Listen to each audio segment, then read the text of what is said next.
জিরার গুঁড়া ধনিয়ার গুঁড়া মন্ত্র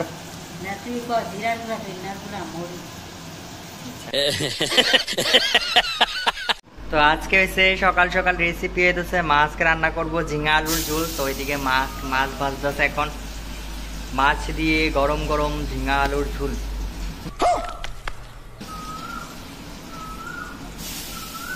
তো অনেক আওয়াজ হইতেছে, মিশিং এর আওয়াজ হইতেছে, তো যাই হোক স্কিপ করে দেবো।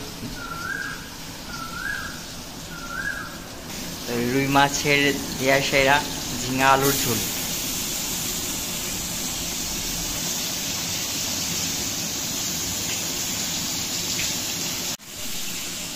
তো ওইদিকে মা মাছগুলি ভালো করে ভাজুক। মা দেখতেছে দুনো সাইডে একদম খুব ঝাঁকানাকা করে মাছগুলি ভাজতেছে।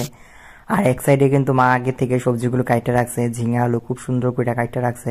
তো ওইগুলিরে তোমরা কাটা দিতে দেখাইতে পারছি না, কাইটটা লাইবা সুন্দর করে। এই যে হইতাছে দেখো কি সুন্দর করে কাটছে ঝিঙা আর আলু। তো এখানে কিন্তু মাছগুলি মোটামুটি একদম কড়া করে ঝাঁকানাকা করে ভাজতেছে মা। আমার তো মনে হইতেছে একটা মাছ উঠে খায় নাই। তো এইদিকে মার মাছগুলি বালা মতো ভাজা হয়ে গেছে। এবার মা এগুলি এক এক করে সেটা বলে নামায় নিব। তো খুব সুন্দর করে লাল করে একদম কড়া করে মাছগুলি ভাজতে হইব দুনো পিঠ। তারপরে হচ্ছে তোমরা নেক্সট প্রসিডিউর করতে লাগবে। তো যাই হোক এখানে দেখতে পাচ্ছ মোটামুটি সব কমপ্লিট হয়ে গেছে। এবার একটা কড়াই লইতে হইব, তার মধ্যে পরিমাণ মতো তেল লইতে হইব। যে তেলটা ভাজা আছে ওই তেলটার মধ্যে মা একটু সামান্য তেল দিয়ে লিছে। তো এবার ওইটাছে জিরা করতে লাগবো। তো এখানে তেলটা গরম হয়ে যাওয়ার পর মা এখানে আস্তা জিরা আর মেথি দিয়ে সম্বার দিছে। তো সম্বার দেওয়ার পর এটাগুলো হালকা একটু ভাজা ভাজা হয়ে যেতে হবে, যাতে এরকম দেখো ধোঁয়া ধোঁয়া উঠতেছে, ধোঁয়া ধোঁয়া। তো তখন আমরা একটু ওয়েট করতে লাগবো। তো এখন সম্বার দেওয়া শেষ, এবার হইতেছে জিরা করতে হবে। আমরা যে মাকাইটা রাখছিল ঝিঙা আলুগুলিরে একটু একটু করে দূরের থেকে ছেড়ে দিতে হবে, যাতে আমরা তেলা যাতে আবার শরীরে না পড়ে, একদম ঝাঁকানাকা করে সেটা দূর থেকে দিতে হবে। তো মা একদম চিৎকার করে সব দিয়ে দিতে যা। তো এবার তো সুন্দর করে লাড়তে হইব, যাতে মশলাগুলো একদম সুন্দর করে তার গাও লাগে জায়গা। তো খাইতে একটু সে লেভেলের হইব আর কি বন্ধুগণ। তো দেখতেছো মা খুব সুন্দর করে। তো এবার যেটা করতে হবে, এবার হইতেছে তোমার একটু লাড়া ছাড়া দিয়ে আবার হাত দিতে হইব। দিয়ে আসলে ভালো করে হাত দিয়েছে, এরপর আবার একটু হলুদের কোটা নিতে হইব। বন্ধুগণ হলুদের কোটাটা তোমরা খুব সুন্দর একটু ইউনিক দেখতে আসছো। তো পরিমাণ মতো হলুদ লয়ে এসে এরপরে আবার ঝাঁকানাকা করে লাড়া দিতে হইব, যাতে হলুদ দিয়ে সবটির ভিতরে প্রত্যেকটার ভিতরে একটু একটু করে লাগে। তাহলে একজনের গায়ে হলুদ লাগলে আরেকজনের না দিলে খারাপ পাইব। তো ভালো করে একদম লাড়া দিতে হবে। দিয়া সেরা বাঙালি মা বলে কথা, মা যে বলো হলুদটা লাগিয়ে রয়েছে ওইটাও ছাড়ছে না, ওই হলুদটা রাইনা আবার দিয়া লাইতেছে কেন। তো যাই হোক এবার হলুদের বালা করে দিয়েছে, আবার হাত দিতে হইব। দেখো আমাকে তো আমার মাও কিন্তু আবার হাত দিছে। তো বালা করে হাত দিতে হইব। এবার আমি একটু চিনি মিটি শুট রুমো। তো এতক্ষণ হলুদের পর্ব শেষ হওয়ার পর আমি হঠাৎ দেখে লবণের কোটা চমকাই গেছি। এটা আনছিলাম বিস্কুটের ডিব্বা, এটা দিয়ে লবণের কোটা বানাই লাগছে। তো যাই হোক পরিমাণ মতো লবণ দিতে হইব। লবণ এতটা দিবা যতটা তোমরা খাও, স্বাদ মতো লবণ দিবা। দিয়ে সেটা আবার হাত দিতে হইব। তো হাত দিয়ে সেটা দুইবার হাত দিবা, দুই সেটা এরপরে আইবা আইতে আইতে এরপরে একটু সুন্দর করে লাড়া মারা দিবা, যাতে প্রত্যেকটা গায়ে আবার লবণ লাগে।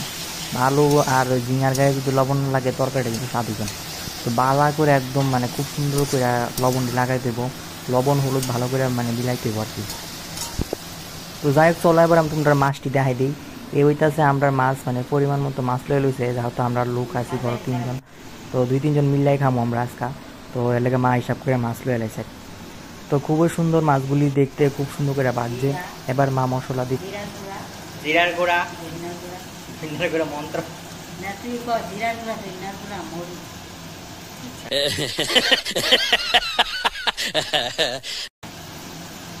তো যাই হোক আগে একটু মন্ত্র করে লইছি, জিরার গুঁড়া ধনিয়ার গুঁড়া আর মরিচের গুঁড়া দিতে লাগবো। তো দিয়া সেরা ভালো করে পরে আবার হাত দিতে লাগবো। ওই দেখো আমরা টাইস্টার ভিতরে দেখা যাচ্ছে মাঝে হাত দিতেছে। তো যাই বালা করে হাত দিতে হইব, দুই আসে এরপরে কি তা করতে হইব বালা করে খুবই সুন্দর করে সব বিজনে মিলাইছে, ওইটা বালা করে মিলাইতে হইব। মিলাই সেরা এরপরে দিয়ে সেটা দেখো কি সুন্দর করে মিলাই যাচ্ছে। নিচে দেখো ঝুল বেরোব, কিন্তু জল দিছে না, ঝুল দিছে না, বাট অলরেডি বেড়ে যায়। ঝিঙাতে নাকি অনেক ঝুল বেরো। তো ভালো করে মশলা দিয়ে সেটা একদম খুব সুন্দর করে লাড়বা।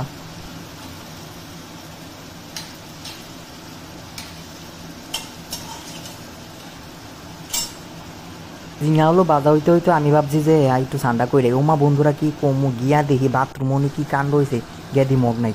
ওমা ইয়ানো দিয়ে আইডি মগ। তো যাই হোক জাস্ট ফান, এটা হইতেছে আমরা রান্না করার মগ হই, তোমরা কই তোর বাথরুমের মগ দিয়ে স্নান করে আবার এটা রান দেও। তো এটা আমরা রান্না করে মগ হই। এখানে মা পরিমাণ মতো জল দিয়েছে, যতটুকু দেওয়ার ঝুল হিসাবে। তো মা কিন্তু খুবই সুন্দর রাঁধছে, দেখো কালারটা কিন্তু খুবই সুন্দর আছে। তো এই মোটামুটি সিদ্ধ হয়ে গেছে আগা। তো ওই তার হচ্ছে চুটকি মেঘে এমনি সিদ্ধ হয়ে গেছে আগা। আমি মানে ভিডিওটা বন্ধ করে রাখছি, এরপর আবার অন করলাম। খুবই সুন্দর হয়েছে, দেখো একদম জুসি জুসি।